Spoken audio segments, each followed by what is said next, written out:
Hello, everyone. I am Laurel McHargue, host of Alligator Preserves, and I have another very special guest with us all the way from Mother England. His name is Santos Bermejo. Santos, welcome to Alligator Preserves. And would you please introduce yourself to our audience? Who are you? Thank you very much for having me here today, Laurel. It is a really a pleasure to meet you face to face now.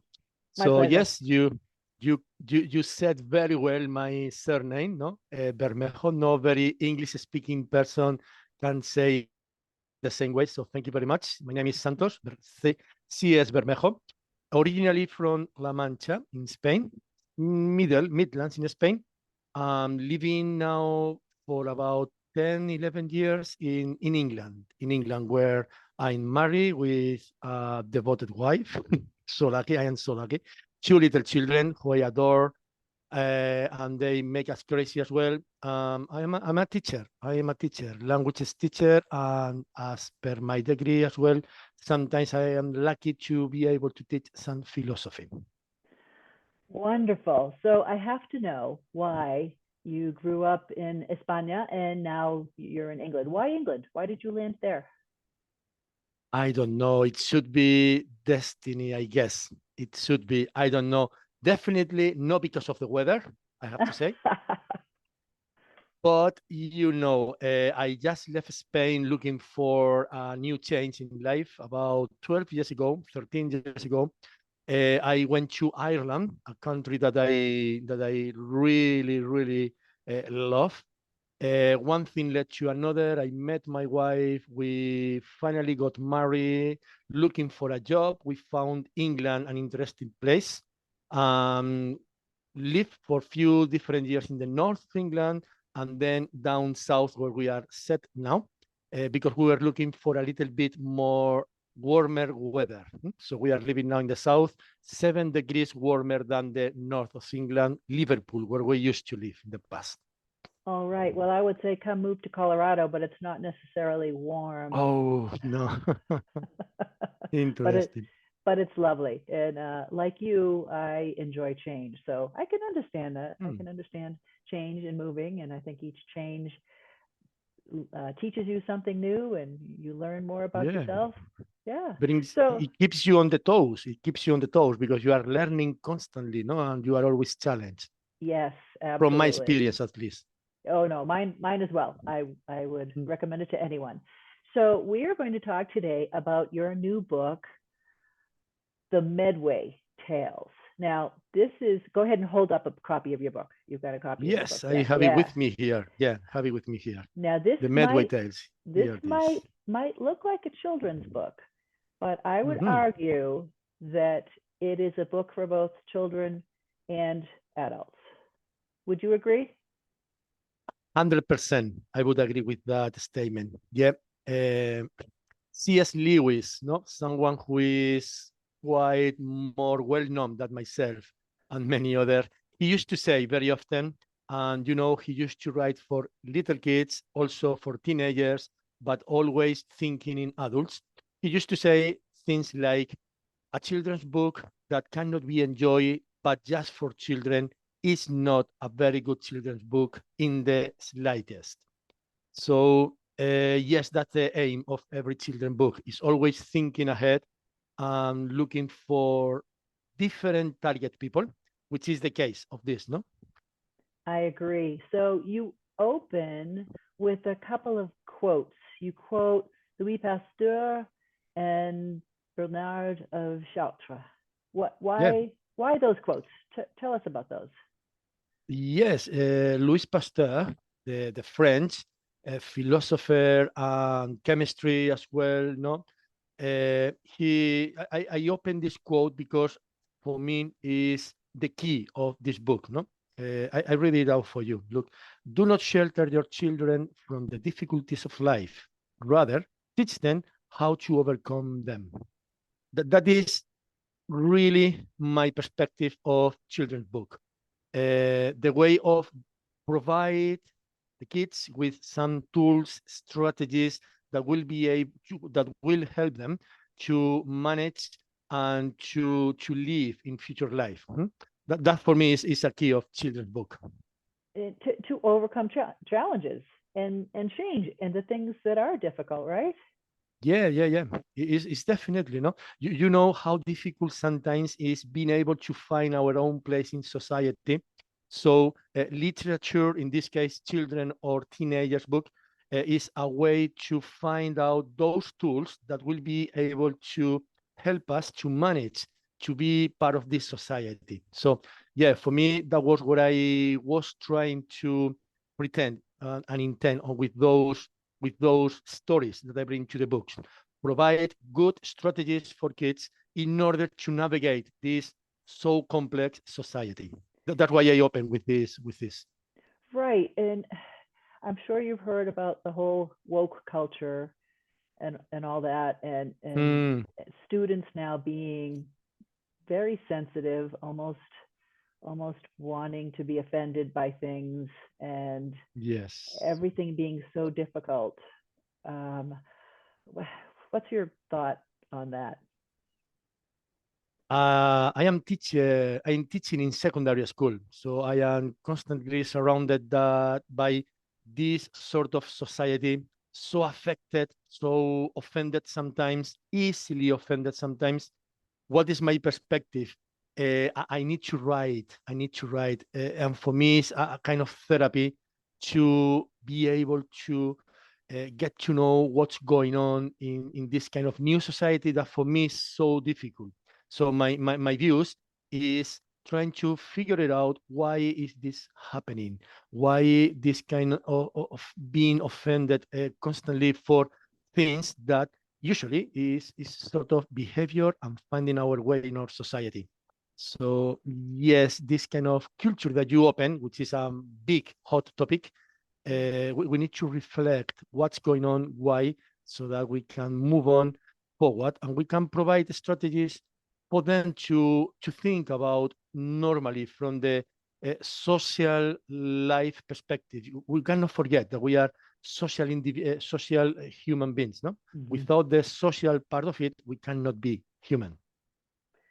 Yes, yes, and I'm hoping that the pendulum, whatever way the pendulum has Goes, swung in the past, comes yes. comes back, and there's a little more balance to life and to our Mm. children. All right, so read the quote from Bernard of Chartres and tell us about that Let's one. go for this. Yes.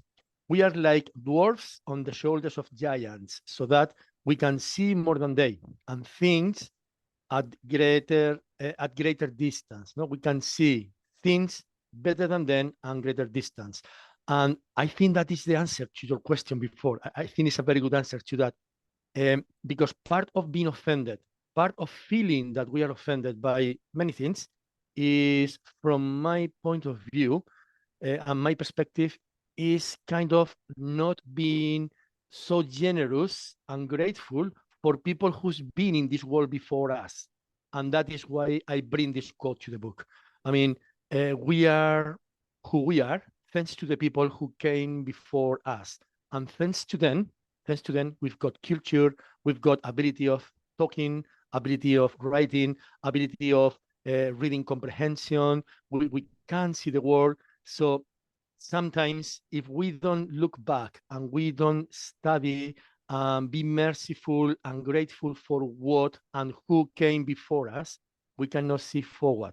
So I actually quite like the quote as the answer of your question, no?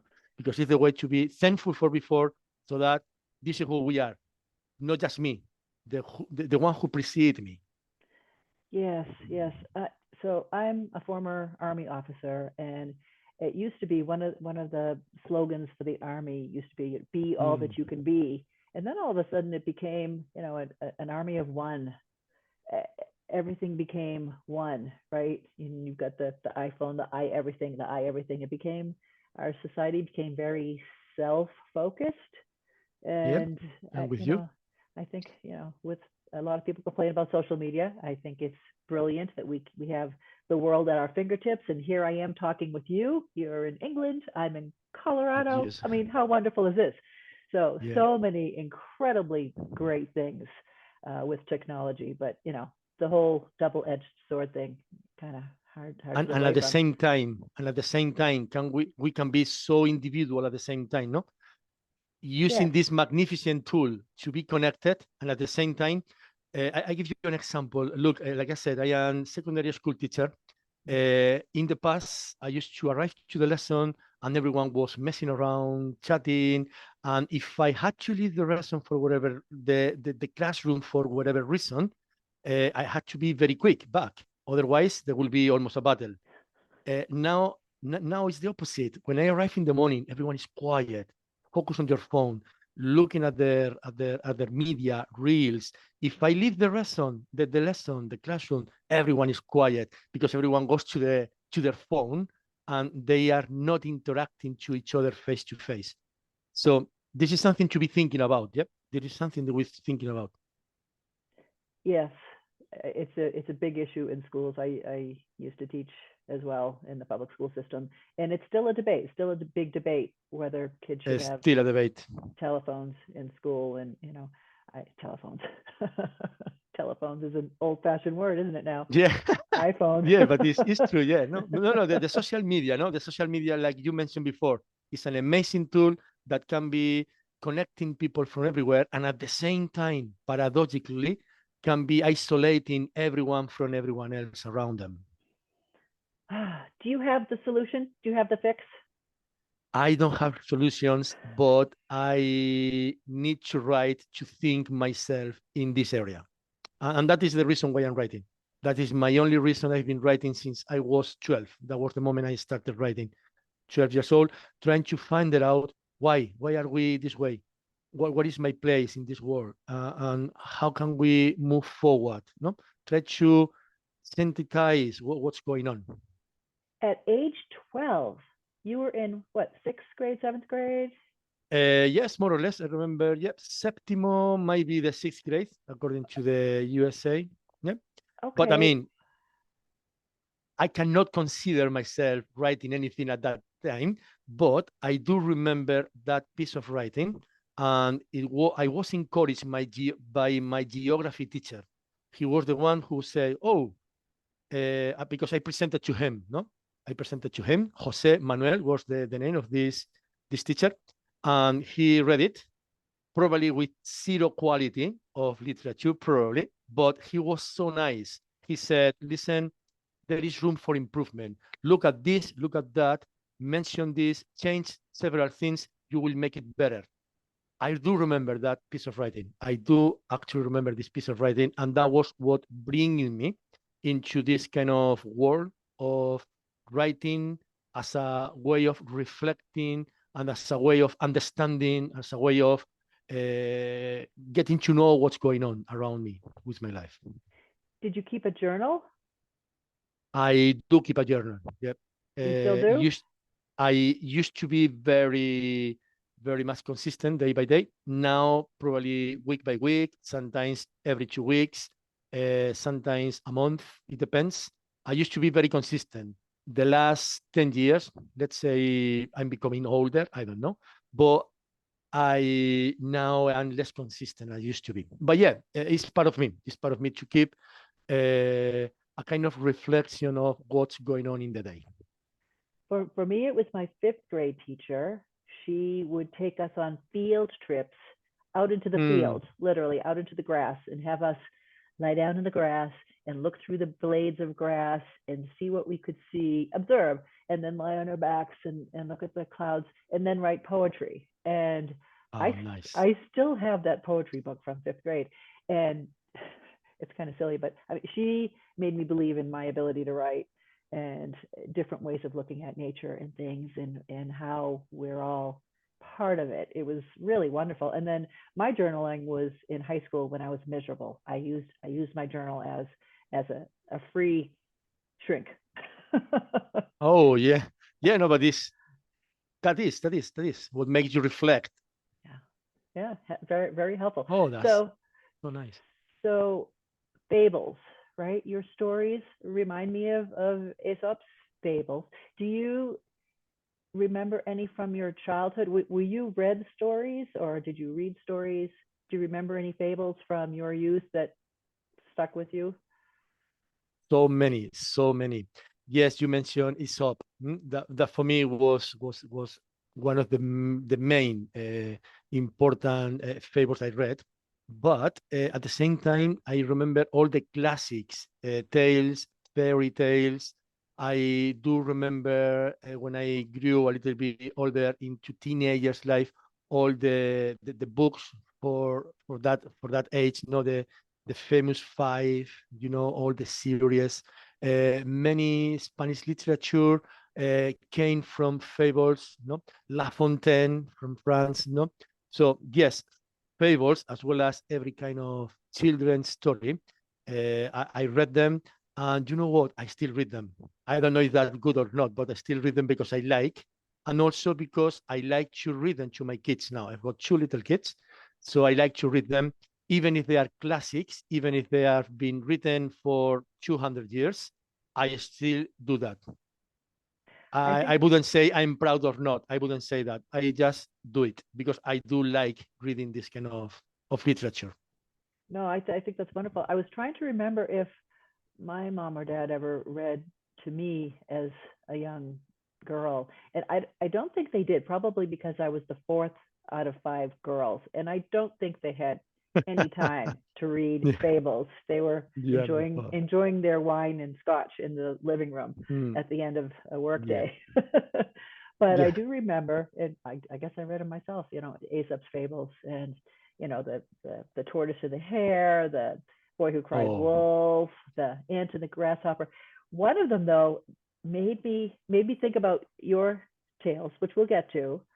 Um, the fox and the sour grapes. I was thinking about that recently. The fox is trying to get this beautiful bunch of grapes and he can't reach them, right? Just keeps trying mm-hmm.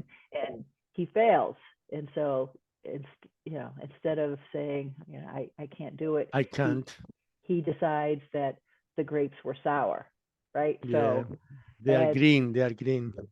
they're green. And so I was thinking, is that is it bad that we shouldn't call sour grapes, or was that a good way of kind of dealing with failure? Mm-hmm. Yeah, And I, it, I it I made would me say think, so. yeah, it made me think that you could look at the morals in a couple different ways. Yeah. And one thing as well, no, I follow you and I agree with you 100%. But also there is one more thing that nowadays we don't like morals very much. No, this cultural don't like morals. However, there is a Spanish writer. He wrote. He's one of the best in this area. No, I don't know how well known is about the world. Juan Ramon, who wrote Platero and I. Platero and I. That was a little donkey. I don't know how famous is that. So he used to criticize very much La Fontaine and Aesop for the morals. However, he ended up writing all his books to children with morals. And he said one thing like convey all the meaning. I don't criticize really the morals. What I do criticize is when someone tries to lead the life of little children. Morals, for example, for me, no, when I look at certain ways of writing morals, they are not leading the way of thinking. They are giving different ideas how to manage the thinking. Mm-hmm. And this is what actually I like the most about fables. They are not telling us what to think. They are not telling us what to do. Like you said about the fox and the grapes. It's actually a way of dealing with failure, or it's actually a way of convincing myself that they are not telling us what is the solution. They are not leading us in the way of thinking. They are giving a possibility, and that's why I love fables using animals. And they are giving the possibility of think what might be myself in that situation. Yes, yes. So you have seven beautiful stories, and you have some very interesting characters in there, some interesting animals, and even raindrops. We'll talk about Oh the yeah, the yes. raindrops too. But tell me about your love of hyenas, or you have hyenas in two stories.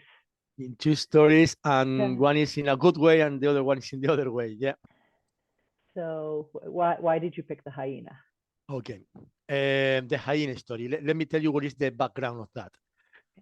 I remember one night coming from work, I passed through Lidl, the shopping center. I bought something very late. The shopping center was near the train station. I was on my way home after a full day of working, Friday evening, and I see three middle-aged ladies coming towards the train station. Obviously, because I live near London, I knew, and they looked like very, very well dressed. They looked like they were coming to London to spend the whole weekend, or at least evening, the Friday night. So one of them gave me this kind of judgmental look, thinking, "Oh, look at this guy. He's with the shopping. He's with the tracksuit in the way home, and look now us." Probably she didn't think about that, but that was my thinking of that look, right? And look at us, so fancy in our way to London to spend all night. And I was actually willing to go home because my wife on Friday, we have our own thing, which is we put the music on, open a wine, cook some tapas, and with the kids do some dancing. And I actually love it. I actually like it this. So I was on my way home, probably look a little bit scruffy, and they gave me this judgmental look, and I was thinking to myself, why? I mean, I'm quite happy and I really enjoy what I'm gonna do right now, which is so simple. Go home, have a probably bottle of wine with my wife, dance with my kids a little bit. For me, it's like heaven, that thing. I don't need to go to London or you know. So that was the moment I was thinking, we have different expectations in life. And that lady, or at least what I thought that lady was thinking of me, doesn't know that this little thing is what actually made me be extremely happy. So the following day was Saturday. Wake up in the morning when the kids were sleeping, and I start writing. What is the character that can be? What animal can be look like this lady giving these judgmental looks? I again, probably she didn't think about that. Probably I asked for forgiveness to her in case I don't know her and I didn't meet her anyway. No, but this hyena, because of the character of hyenas, gave me this judgmental look, and I was able to and was able to think, look, you are so fancy, or you pretend be so fancy with your scarf and so on, and you don't realize that I had everything that I want, no? And that is the end of the fable, no? How the meerkat is so happy with his life, so he doesn't need what the hyena can offer for him, no? That is sort of kind of thinking. I think that was wonderful. And yet, in the end, when the hyena laughs, does she not realize that that is what makes her special? I mean, that's what gets her the attention she's been looking for. What is inside? Yes. Yeah. That makes her unique. Yeah, yeah. So you have both the oh boy, this character is doing the wrong thing, and yet in the end the character learns. So, I think that's wonderful. Out of the 7, do you have a favorite? I have a favorite, but it's a little bit tricky. My favorite is the one written as a poetry, the little squirrel called Rita. But when I wrote it in Spanish, I have to say that when I translated into English, because it's not my main language, I suffer very much. I suffer a lot. I didn't enjoy the translation, but I do really love the one in Spanish, no? The one in Spanish, all the poetry in Spanish. No? But Yes. that is my favorite one because in Spanish sounds better for me than in English. But in English, of course, no, the one who checked this thought that is still as good as the other one. You know. And I would say that also along those lines, with you having the trouble with the translation and having it be as good, your character discovers that even though she doesn't think she's communicating with the dove, Yeah, she actually is. she And actually is, exactly. yeah, by perhaps being persistent in Yeah. wanting to communicate. Yeah, So definitely. Yeah. This story came because of my kids. You know, the background of this story is because my kids, we speak to them in Spanish. And sometimes when we are on the street, nobody else speaks Spanish but us. If they want to say something about someone, they speak to us in Spanish. And I wanted to teach the lesson that no matter what, it's rude to talk about someone else, because at the end of that, everyone understands there is a different language that is not the Spanish or the English or the French. No? The language is much more and should be what you can show with your gesture, with your face, with your heart. So this story came for that reason, just to teach my kids, don't talk about anyone else, even though you are talking in a different language. And you don't know what other languages they might understand as You, well. you don't know. You don't know. Exactly. How old are your children? They are 4 and 6. 4 and 6. And you've read all these stories to them? They were my first fans Audience. because I read to them so many times. And when I was presented the book in different parts of Spain, no, last summer, no, I went to Spain. I had a little tour in different cities. I was so lucky. I was able to present the book in different cities. They were helping me out because they didn't know how to read at that time. So I was showing the audience that the books work very well for kids because I was reading some part and they was finishing the sentences. And they helped me very much because they knew by memory without pretending doing it. No, it was randomly, but helped me to show that to the audience that the kids are very good for kids because it's a way of getting a good language. No, it's a very good use of language. Absolutely. Well, I have to talk about your little rainy things story, because that's about three little raindrops, and they're all in a cloud, and they each Yes. have a different plan for where they're going to end up. Tell me a little bit about that story, where you got that idea, because that one I loved that one. I like that one as well. Very much. I do like that one. Well, like I said to you, no, I study philosophy, and for me, how society is organized is a kind of something that I love, no? So, how to face different difficulties in life is the way that will help us to understand how to navigate and, of course, how to act, right? So these little drops are in the mountain, are in their cloud, and they know that sooner or later they will need to go down. So I try to reflect in three different attitudes when those kind of difficulties, or let's say your meaning in life, no, that is the meaning of the life, no, go down. This for a water drop. How different attitudes are, no? One of them with a parachute. You wanted to be in control of the time, no? And this is the way we react as human. This is how social human beings are. One of them wanted to control where she was going to be, no, in a big pond with friends because he wanted to be surrounded by friends. And the other one, who is called not randomly cielo, no, sky in Spanish, it's actually Latin, no, Celeste. She's the one who say, "Listen, I am a water drop. Uh, I fully trust that I've been created for things, so I'm not going to prepare anything. I just go, and I hope I will be back again because this is our nature." And she goes that way. No, I don't spoil the end because the end I don't want to spoil it. Actually, I like the way this tale finished. But this is mainly what I wanted myself to think about. No, the three different ways of facing your own reality from the social perspective of humanity. And again, you don't preach this is the way you should be. Yeah. That's why fables help us to think very much because they are not giving us the solution. They are helping us to reflect. No more than that. Yeah, No more oh, than I that. love it.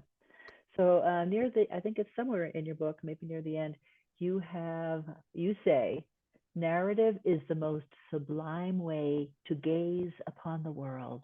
understand reality, and explain life. Talk a little Yeah. more about that.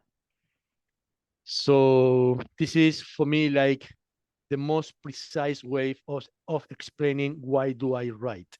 Why do I write? For example, when I write a story, when it come out at the end, before that, I might have probably spent plenty of papers, let's say 10 piece of papers, another draft somewhere, an audio on my phone. So many ways of thinking. And at the end, 600 words history come out, no? Only. So the way it is like the narrative is the way for me to make the effort to think. Listen, I'm thinking so many things around the way when I'm working, when I am with my family, when I'm walking, when I'm doing a sport, because I am a sporty person, I do love. So I have so many ideas, but at some time I need to comply and concise all my way of thinking in a story, in a narrative. That's why it's a way of approaching reality. And probably this 600 words tale is made after months of reflection, drafts, paper, ideas, audios on my phone. But I need to make the effort of synthesize that. Otherwise, I am lost in so many ideas. I need to synthesize in a way. So that's why that's the quote. That's the quote. No, it's wonderful, and it reminded me of American theoretical physicist Richard Feynman, who look him up. He was a great believer in learning through observing Observation. nature. And, I love that. Yeah, I love that. Really, really fascinating. Tell us about the illustrations in your Illustrator. Because your illustrations are when you see them, you think children's book because they're vivid and bright and beautiful and fun. But yeah, I really love. I mean, I have no credits about the illustration. Luis Tomás Quintanar, Luis Tomás, he's the illustrator. Is amazing. Once we were chatting about, because he does other stuff as well. And at some point I was writing another sort of literature. I was writing for adults, sort of short stories. And once we had a conversation, say, look, I have these stories. There is a common sense about them. He said, oh, do you want me to give it a go? Let's see how it's going on. So he tried one story, and with the picture, with the illustration that he showed me, I could see how the story improved massively. So straight away, I came back to him and say, Luisto, listen, do you mind to carry on with the same style? Because I do love my writing. Of course, I do love it. But the illustration is actually implementing it massively, because it's helping the understanding, the comprehension, and also a second thing that I think he did very well, which is giving the possibility of little children to be focusing little details that sometimes in the reading we are not able to look. So they are so bright, they are so beautiful.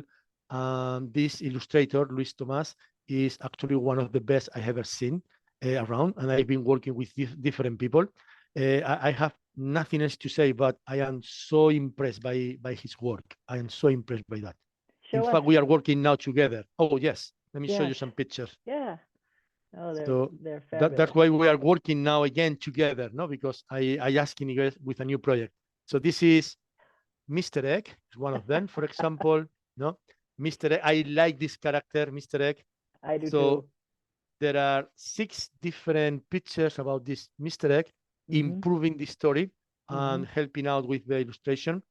The best pictures I like actually are these ones, the drops, no, the water drops. Yes, really are amazing. The way the 3 of them are chatting, talking. Oh, the ants, the water eddies. This picture, I think, is a massive piece of art. It's a piece of art, really. Probably the quality that you can see are not exactly like this, but for example, this one is really can go to the wall of a house, no? So yeah, there are so many, and also is six statistics per tale. So it's helping very much in improving the quality of the story, attending to details, giving better comprehension, better ability to understand it. So really much appreciate this guy, his work, and that's why we're working together again. I am Good. so happy now with the new project with him. Oh, that is wonderful to know. They are absolutely gorgeous. Santos, where can people find your work?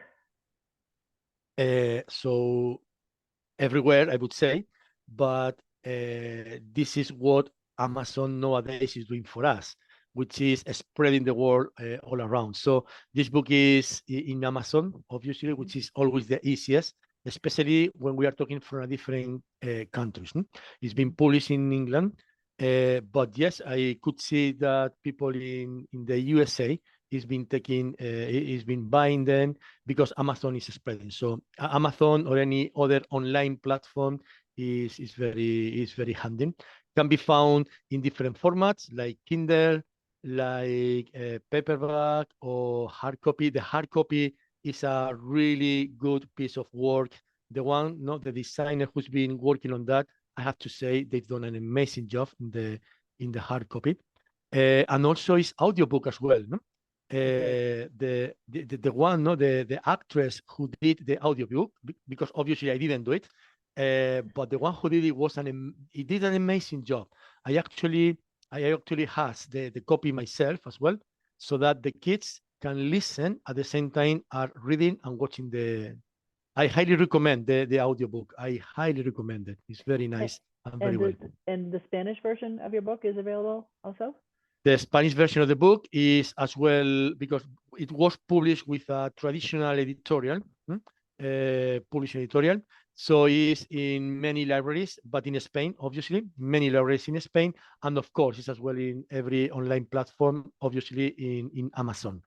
There is now, will be soon, in Italian as well, the Italian version, the French version, and the German version. I expect it to be in a couple of weeks' time. These three other versions. I'm quite happy with that. And we hope we can find them in bookstores right next to books of Aesop's Fables. Yes? Hopefully, yes. Yes. Santos CS Bermejo, what else would you like our listeners to know? This has been a wonderful visit. What else would you like to tell them? The thing I would like to tell them is I hope you can enjoy that, and I hope you can bring me some feedback, because actually is what helps me the most. I've got good comments, and sometimes because it is easy to reach me out through the book via my media or my email.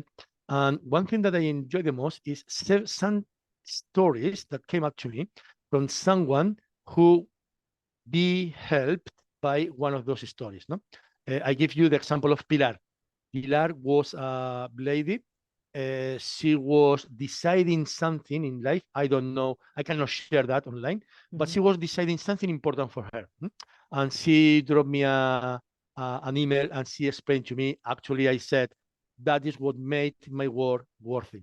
So she was deciding that thing. She read one of these stories, especially the water eddies, and she said, listen, I read this, that made me help me to make my mind in this different thing I wanted to say. So this story, for example, helped me a lot. And I have a couple of more stories like that. So what I want everyone to know, that read is important. Read this is very important. And giving feedback to the author is as well very important, because giving us a possibility to move forward to the next stage.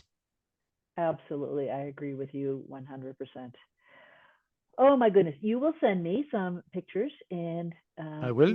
links to where you might want people to find you. And Santos, this has been delightful. Thank you for taking the time all the way from across the ocean to chat with me today.